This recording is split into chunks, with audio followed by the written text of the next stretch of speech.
Hello, I'm Andrzej Bojarski. This is the next in our series of short webinars we've been recording about some of the effects that coronavirus is having on the practice of financial remedies.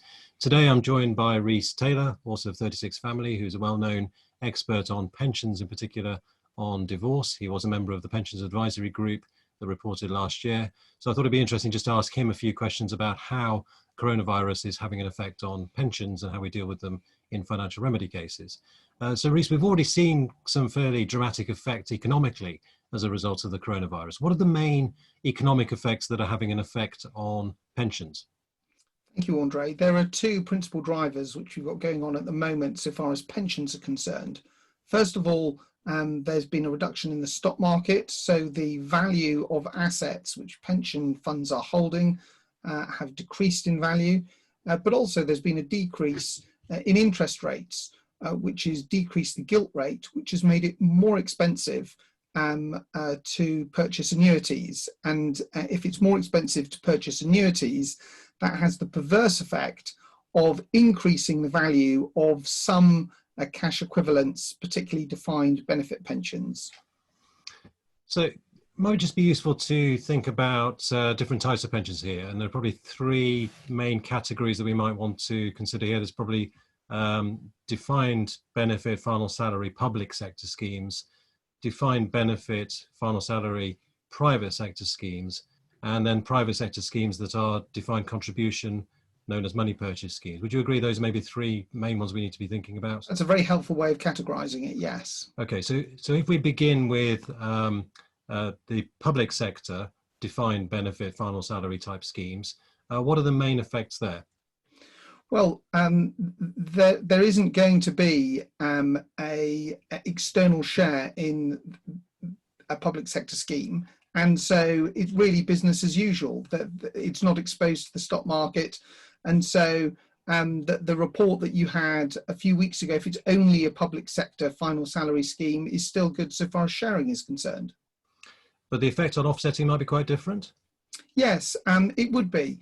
As I said a moment ago, because of the reduction in the interest rate and gilt rate, it's had the effect of increasing cash equivalents. Now, it's probably not good practice to be using the cash equivalent of a defined benefit final salary scheme for offsetting in ordinary times, because as many people appreciate, the true value of the pension is quite often higher.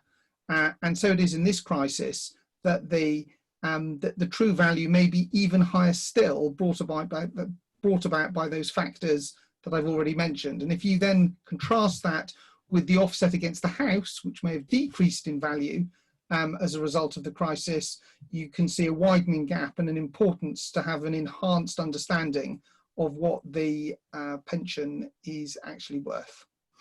So important to be looking at the value if you're looking at offsetting. The effect on an internal transfer, probably no effect that we need to be concerned about. So if we look by contrast now at private sector defined benefit final salary type schemes, what are the effects we're seeing there?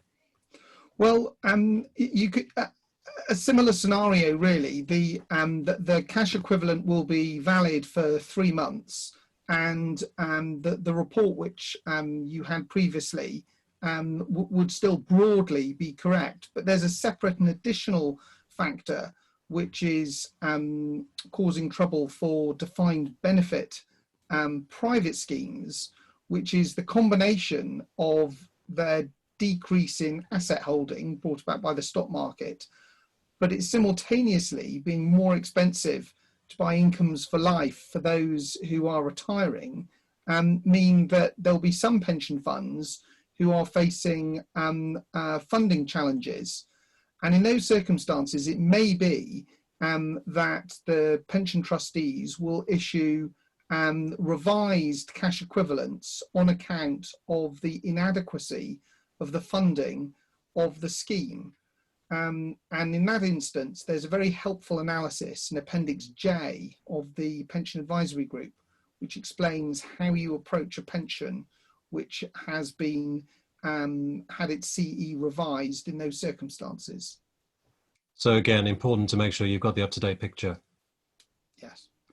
And so then finally, the third of the categories that we identified at the beginning, private sector defined contribution, sometimes known as money purchase schemes. What's the effect there? Less of a fact so far as the fairness between the parties, because if the pension has gone down in value and there's a share, it can be assumed that both the pension holder's original share and the person with the benefit of the pension share will each have a fund which carries on being low in value or recovers as the market recovers at the same rate. It's fair to say, though, that the cash equivalent that was obtained a month ago is probably now not the cash equivalent which applies today. And so if you were offsetting, you would want to get an updated cash equivalent to make sure that you were working with the right figures. So I suppose the lesson we learn with each of these is that it's particularly important when you're looking to be moving from one type of pension by way of a pension share into a different type of pension to make sure you've got comparable and up-to-date figures to work with. Absolutely. And a further issue that we're going to face at the moment is, as with many sectors, many people are working from home. And so the insurance companies which run these schemes will have reduced staff able to produce up-to-date cash equivalents. And there was a recent indication by the pension regulator that trustees aren't obliged in present circumstances to issue cash equivalents. And I've heard of some pension funds effectively closing the door to their pensions on divorce operations for the time being. For instance, I think that's the case with the armed forces. So one needs to get as up-to-date information as possible, but in the current environment, it may be difficult to do so. So delay is almost inevitable. Yes, I mean, we all know how frustrating it is trying to get an up-to-date cash equivalent out of a pension fund, and it's just going to be worse now. Another aspect of coronavirus, clearly one of the sad and most distressing ones, is that we are seeing a lot of people now dying much earlier than would have been anticipated but for coronavirus. What sort of issues is that likely to happen, likely to have in the context of pensions and pension sharing orders? Well, there's a window once a pension order has been made that family lawyers quite often overlook, and it's the period of time between the making of the order and the taking effect of the order, which happens, people say it's 28 days. In the regulation, it's actually the time for appeal, which is 21 days plus 7 days. And it's only after that period is expired that, as a matter of law, the wife obtains her pension and her pension share. And that period of time is extended still further if you don't have a decree absolute. So it's the later of that period of time or the decree absolute. So if somebody were to apply for a decree absolute within that 28-day window, and then somebody were to die after the decree absolute has been made, but before those 28 days are up, the wife isn't a widow with the benefits that come with that under a pension scheme, and also she doesn't have the effect. She doesn't have the benefit, of a pension share which has come into effect. So we just need to be particularly careful. We should always be careful, but particularly at the moment, in ensuring that decree absolutes are not applied for too hastily. That's possibly particularly important because of those restrictions there are about challenging pension orders after the period has elapsed, in the sense that the jurisdiction to review orders in changed circumstances under Thwaite, Barder, Barrel that we've discussed in other webinars may be more limited in terms of pensions. Yes, that's an area where there hasn't really been any reported case law.